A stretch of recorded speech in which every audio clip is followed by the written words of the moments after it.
Assalamualaikum warahmatullahi wabarakatuh. Selamat datang di Transiltonia, tempat di mana setiap gigitan terasa magis dan setiap tegukan menyimpan rahasia. Bersiaplah untuk menjelajahi dunia rasa yang menyeramkan namun memikat. Rest in Verb and Vampire Tears. Disinilah kelezatan bertemu kengerian yang menyenangkan. Visi kami adalah menyediakan makanan dan minuman yang lezat, sehat, dan cocok untuk dinikmati oleh berbagai kalangan. Kami menghadirkan pilihan minuman yang menyegarkan yang akan menjadi favorit di musim panas. Sementara itu, misi kami adalah menggunakan bahan berkualitas untuk menciptakan rasa otentik dan menyegarkan.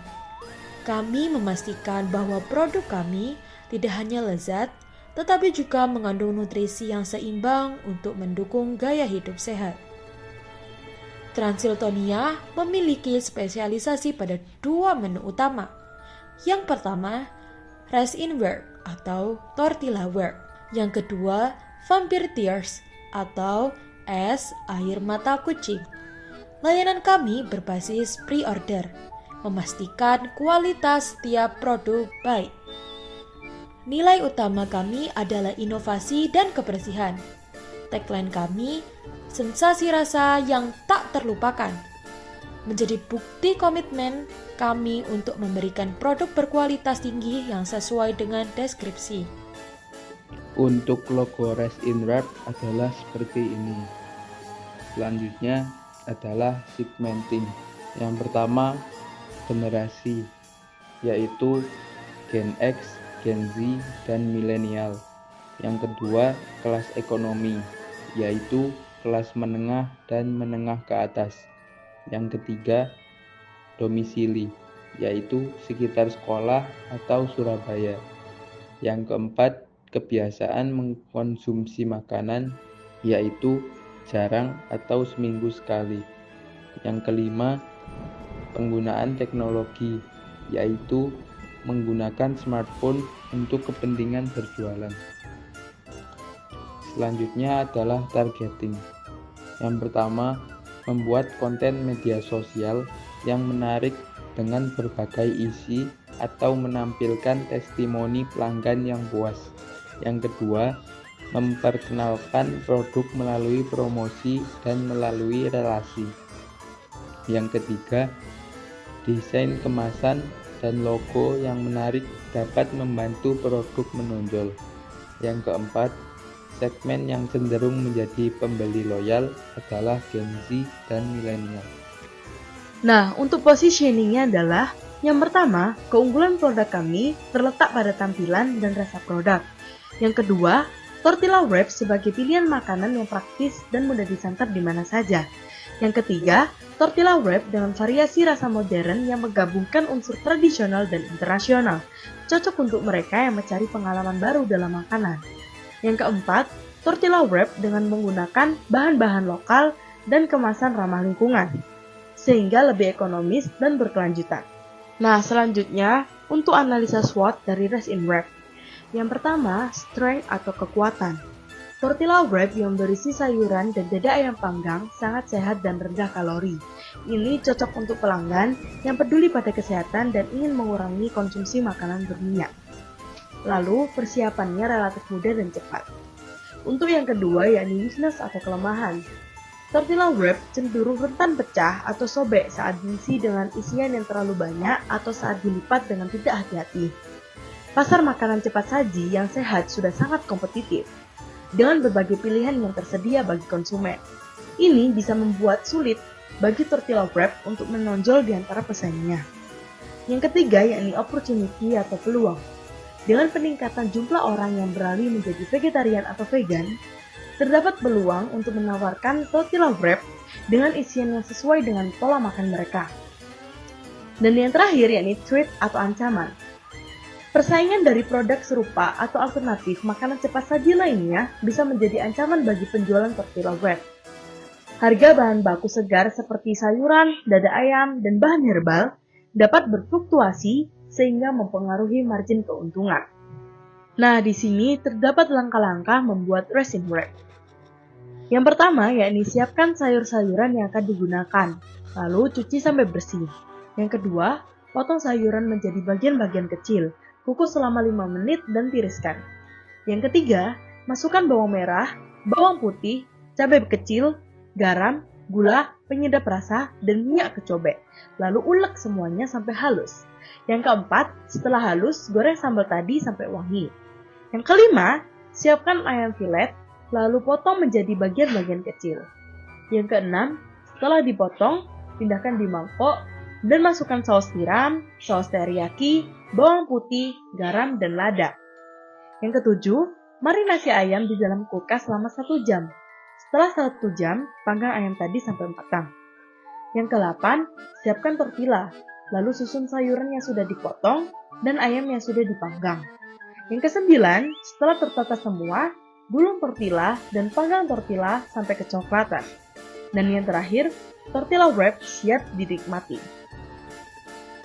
Selanjutnya untuk biaya investasi, ada panci kukus dengan harga 35.000, koper 40.000, kompor 300.000, pisau 10.000, spatula 12.000, piring 4.000, teflon 165.000, capit 15.000, telenan 15.000, baskom 5.000 dengan total harga 601.000 dengan biaya penyusutan 5 tahun 10.016 rupiah,67.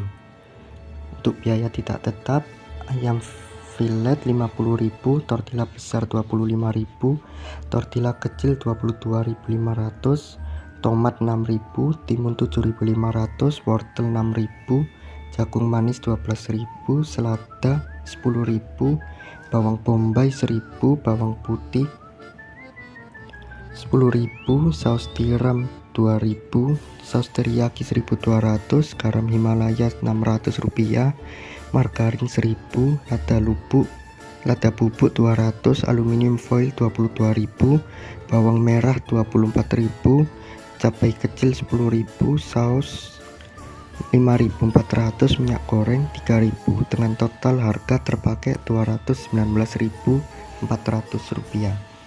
Untuk biaya tidak tetap, tenaga kerja 5 orang yang berarti 400.000, biaya listrik 50.000, gas 50.000, biaya air 80.000, penyusutan alat 10.016,67 rupiah.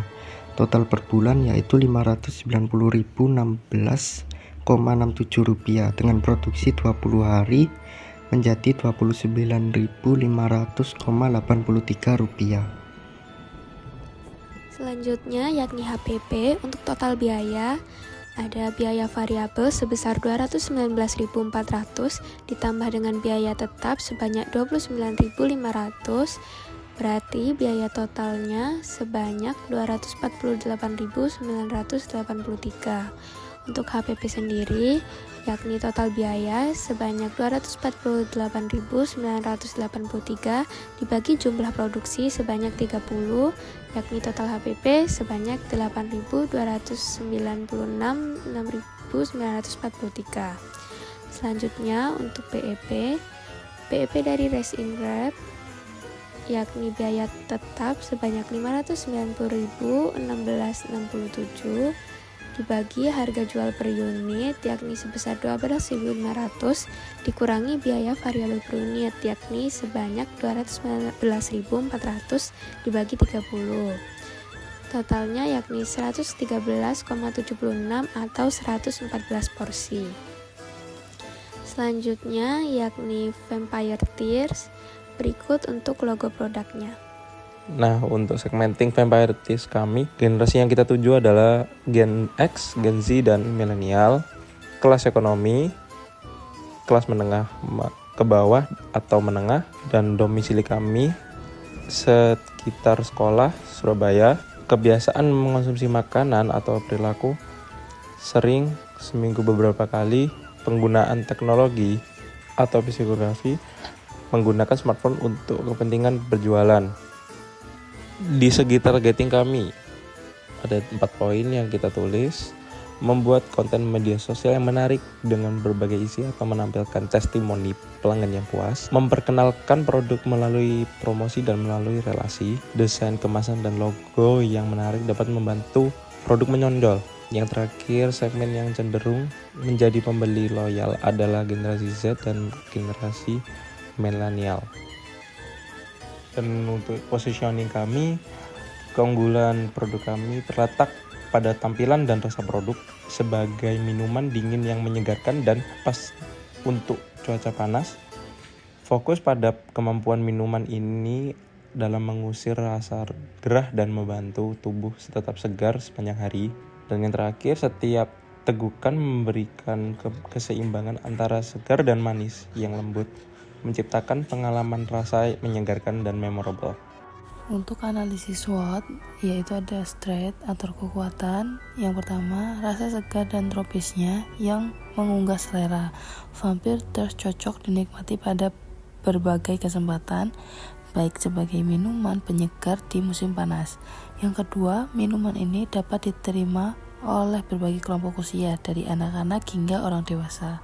Lalu, weakness atau kelemahan. Yang pertama, rasanya yang khas mungkin kurang cocok untuk semua orang, khususnya konsumen yang terbiasa dengan minuman ringan modern. Yang kedua, kurang fleksibel dalam mengembangkan rasa atau varian produk jika dibandingkan dengan minuman lain, misalnya bubble tea atau kopi. Lalu, opportunity atau peluang. Yang pertama, bahannya tidak terlalu mahal, jadi bisa dijual dengan harga terjangkau untuk anak sekolah atau orang yang sekedar ingin minuman enak tanpa mengeluarkan banyak uang. Yang kedua, karena minuman ini unik, bisa banget buat konten menarik di media sosial agar orang-orang tahu. Lalu ada threat atau ancaman. Yang pertama, popularitas minuman lain seperti kopi, bubble tea, dan minuman energi modern bisa mengurangi minat pada minuman ini. Yang kedua, minuman ini lebih cocok untuk cuaca panas dan mungkin kurang dinikmati pada musim dingin atau hujan, yang bisa mempengaruhi penjualan. Untuk langkah-langkah membuat Vampire Thirst, yang pertama, siapkan air di panci dan masukkan sari buah kundur dan teh. Yang kedua, masukkan air di dalam panci hingga mendidih. Yang ketiga, masukkan gula batu dan aduk hingga larut. Yang keempat, jika sudah mendidih, saring biang teh air mata kucing ke wadah yang lebih besar. Yang kelima, tambahkan air matang hingga rasanya pas. Yang keenam, tambahkan es batu. Dan yang terakhir, es air mata kucing siap dinikmati. Untuk investasi biaya Vampire Thirst atau es air mata kucing, yang pertama, untuk alat ada panci dengan harga 35.000, ada termos es dengan harga 85.000, kompor dengan harga 300.000, serok es dengan harga 10.000, dan saringan teh dengan harga 8.000. Untuk totalnya sendiri 438.000 dan biaya penyusutan selama 5 tahun menjadi 7.300. Lalu biaya tidak tetap untuk Vampire Thirst atau es air mata kucing adalah 1. Air galon berjumlah 1 galon dengan harga 20.000 digunakan 19 liter, total harga 20.000. Nomor 2, teh dandang dengan jumlah 1 bungkus dengan harganya 3.000 digunakan setengah bungkus dan total harganya 1.500. Nomor 3, es batu jumlahnya 2 bungkus dengan harga 10.000 digunakan 2 bungkus dengan total harga 10.000. Nomor 4, sari buah kundur untuk jumlahnya 2 bungkus dengan harga 44.000 digunakan 2 bungkus dan total harganya 44.000. Nomor 5, gelas dan tutup untuk jumlahnya 100 pieces dan harganya 25.500 digunakan 86 pieces dan total harganya 21.930. Nomor 6, sedotan dengan jumlah 100 pieces dengan harga 5.000 digunakan 86 pieces dengan total harga 4.300. Nomor 7, gula pasir dengan jumlah 1 kg dengan harga 18.000 digunakan 500 gram dengan total harga 9.000. Untuk total biaya tidak tetap dari Vampire Tears adalah 110.730. Lalu untuk biaya tetap dari Vampire Tears atau SR mata kucing adalah nomor 1, tenaga kerja 5 orang kali 80.000 dengan harga 400.000. Nomor 2, biaya listrik dengan harga 50.000. Nomor 3, gas dengan harga 50.000. Nomor 4, biaya air dengan harga 50.000. Dan nomor 2, penyusutan alat dengan total 7.300. Dengan total per bulan biaya tetapnya adalah 557.300 dan untuk produksi 20 harinya yaitu 27.865.000 rupiah. Dan untuk HPP-nya total biaya yaitu biaya variabel ditambah biaya tetap 110.730 ditambah 27.865 sama dengan 138.595.000 rupiah.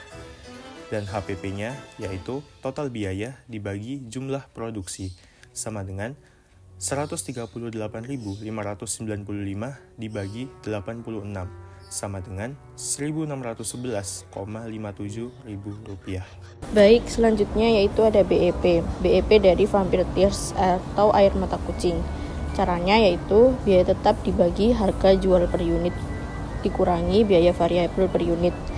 Yaitu biaya tetapnya 557.300 dibagi 5.000 dikurangi 110.730 per 86. Dengan hasilnya yaitu 150 porsi. Ini adalah video dokumentasi dari kelompok kami.